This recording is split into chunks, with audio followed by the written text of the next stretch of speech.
L'histoire de l'épisode 45 de la saison 1 de Dinosaur King. C'est Noël et chez les Taylor, Spike est le plus excité par cet événement qu'il fête avec joie avec sa femme et les enfants. Max est gêné par leur couple et Zoé arrive en étant habillée avec une charmante tenue de réveillon qui donne l'idée à Aki et Spike qui ordonnent à tous d'être déguisés pour fêter correctement. Sur l'île Zeta, Rod et Laura sont nostalgiques de l'époque où ils disent au revoir à leurs parents. Alga est toujours aussi violente et commence à perdre un peu la boule. Les deux enfants aimeraient demander au Dr Z quand est-ce qu'ils peuvent revoir le parent, sauf que lui, il pense qu'ils aimeraient récupérer des nouvelles cartes de dinosaures et les envoie affronter la D-Team afin de récupérer toutes les cartes qu'ils ont perdues. Une fois là-bas, ils aperçoivent qu'il commence à neiger et observent la vie à l'intérieur de chez les Taylor. Ils réfléchissent à un plan de récupération. Aki part chercher un gâteau à la boulangerie et les deux enfants commencent à hésiter sur leur plan. Cependant, le programme ne se passe pas comme prévu et finissent par voler le gâteau et font un marché avec la mère de Max. Aki discute avec eux et les accueille chez elle, les déboussolant et finissent par accepter. La D-Team sont choqués de les voir dans leur salon, mais Spike préfère enterrer la hache de guerre pour passer un très bon moment. Aki et Spike vont à la cuisine pour préparer le repas. Les deux groupes d'enfants se chamaillent. Rod et Laura fouillent leur maison et la D-Team se doute bien qu'ils sont là afin de récupérer les cartes durement gagnées. Les deux enfants font apparaître Terry et Tank miniature et les dinos aussi se chamaillent. Aki et Spike les découvrent et leur crient dessus. Entre temps, le Dr Z, faisant le ménage obligé par Ilga, trouve son ancienne carte de Mégalosaure qui était lui aussi l'un de ses enfants entraînés à devenir puissant, voire même trop puissant avec lui, qui l'a fait devenir incontrôlable.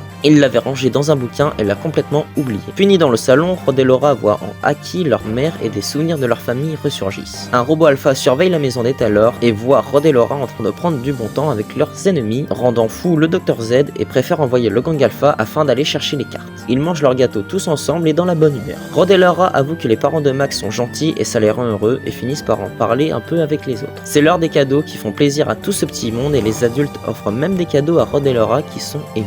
Max est déçu par le sien et le rejette, ce qui rend furieux tout le monde, surtout Rod qui s'énerve contre lui et les deux s'engueulent. Les deux finissent par partir et chopent le dinopode de Zoé. La D-Team le remarque et vont aller les retrouver. Ils font appel à Terry et Tank, puis pour les combattre, la D-Team fait apparaître Champ et Ace. Ace utilise son aptitude éphémère et finit par mettre KO les deux dinosaures. Ursula et Desander arrivent sur place et font apparaître le mégalosaure du Dr Z. Ils ont voyagé dans le temps et Champ et Ace se battent contre lui. Le grand carnivore est brutal et énervé et finit par lancer son attaque apesanteur contre Ace qui le met KO. Max réplique avec son attaque bazooka tonnerre qui finit par le mettre KO facilement. La D-Team récupère la carte du mégalosaure ainsi que du dinopode de Zoé. Rod et Laura étaient inquiets à propos de leur cadeau et finissent par partir. Max s'excuse envers ses parents et vont reprendre leur petite fête.